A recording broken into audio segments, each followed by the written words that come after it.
నమస్కారం ప్రజలారా, ఈయన ఎవరో అందరికీ కూడా తెలిసే ఉంటది. మన ఊర్లో ఆడికంటే పెద్ద యదవ పొరంబోకు ఎవరున్నారు? నారా చంద్రబాబు నాయుడు గారిని నిండు అసెంబ్లీలో ఏ విధంగా మాట్లాడినాడు? ఇది ఒక రకమైనటువంటి మానసిక వ్యాధి, ఒక జబ్బు అధ్యక్ష. ఒక మంచి లేదు, మర్యాద లేదు, కరుణ లేదు, కాకరకాయ లేదు, ఏం పుట్టుకురా నీదే? It's medical emergency. దయచేసి ఈ శాసనసభ ఆవరణలో ఉన్నటువంటి డాక్టర్ ని పిలిపించి ముందుగా ఆయనకి పరీక్షలు చేయించి. బుద్ధేమో మాడిపోయిన ఆమ్లెట్ ఏంట్రా నీకు గోరోజనం? రెడ్ బుడ్ జాబితాలో సీదర్ అప్రాధులు కూడా ఆల్రెడీ ఒక పేజ్ లో పేరుందని భావన మీలో. మీరు ఇలాగ నన్ను రెచ్చగొట్టి గట్టి మాట్లాడిస్తారు, వాళ్ళు నన్ను బొక్కలేస్తారు. ఎందుకంటే కొంతమందికి తెలియకపోయినా కొంతగా నేపాల్ మనిషి ఉన్నప్పటికీ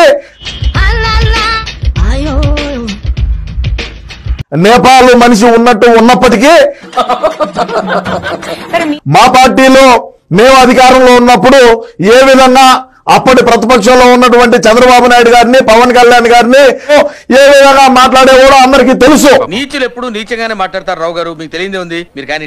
అందులో భాగంగా ఈయన పలాస నియోజకవర్గం నుంచి ఈయన నెగ్గటం అయితే జరిగింది. ఎందుకంటే దాని వెనుక బ్యాక్గ్రౌండ్ ఉంది, హోమ్ వర్క్ చేసిన, హార్డ్ వర్క్ చేసిన, ప్లానింగ్ చేసిన. 151 మంది గాల్లో ఏ విధంగా కొట్టుకొని వచ్చినారో ఆ గాల్లో కొట్టుకొని వచ్చినటువంటి మనిషిలో ఇతను ఒకడే.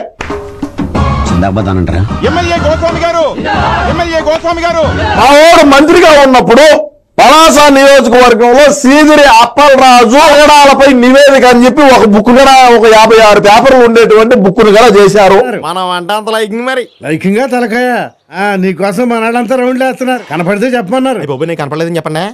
సరే, నేను దాని మీద వీడియో చేసినందుకు నన్ను తిట్టడము, నన్ను ఏ విధంగా చేశారు అన్ని తెలుసు. దయచేసి ముందే చెప్తున్నా, సీదిరి అప్పలరాజు చరిత్ర చెప్పబోతా ఉన్నా.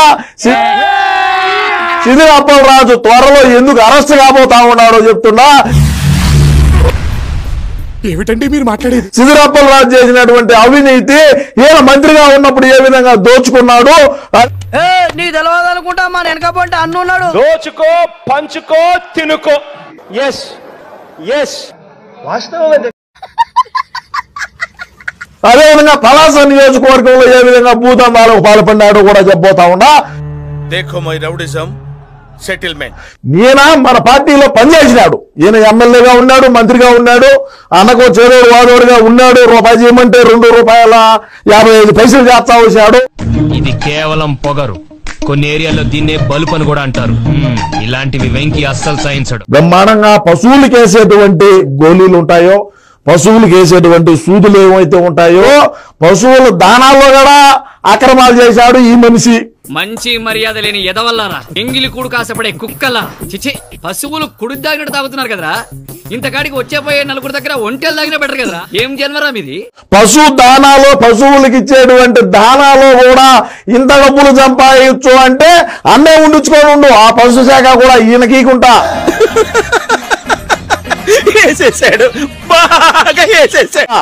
అర్థమవుతుందా? ఈ మనిషికి ఈకుంటా ఒరేమి ఇంత డబ్బులు వచ్చా ఉంటే మనమే ఉండించుకోవచ్చు కదా. నేను మరీ అంత ఎదవలా కనపడుతున్నారా? ఓ మాదిరిగా కూడా కనపడలేదు. ఒక ఎత్తు అయితే అప్పటి ప్రతిపక్షంలో ఉన్నటువంటి నారా లోకేష్ గారిని ఏ విధమైనటువంటి పదజాలంతో మాట్లాడినాడు? Point number 1. అదంతా అప్పుడండి, ఇప్పుడు నేను మారిపోయానండి. ఈ విధంగా చూసుకుంటే సీదిరి అప్పలరాజు ఆగడాలపై ఒక నివేదిక ఏడా పలాస నియోజకవర్గంలో కమ్ములు పత్రబాబు చెప్పకో భూదందాలు ఏ విధంగా చేశాడు, అక్కడ ఏ విధంగా స్థానికుల్ని ఇబ్బంది పెట్టాడు. నియోజకవర్గంలో ఇదే క్యాండిడేట్ ఈ నేపాల్ మొహపాయినే డైరెక్ట్ గా ఇన్వాల్వ్ అయ్యి ఏం ఫీల్ ఉండదు మామయ్య. రూపాయి మిగులుతా ఉన్నదన్నా కూడా ఈయనే చెయ్యి చాపి నా రూపాయి నాకు ఇయ్యండి అని చెప్పి ఏ విధంగా పాల్పడినాడు. ఎందుకురా నన్ను కాల్చుకుంటుంటున్నారు? అదొకటి. ఇంకొకటి మెయిన్ కారణం ఏంటంటే, ఈ కారణంతోనే సీదిరి అప్పలరాజు అరెస్టు కాబోతా ఉన్నాడు.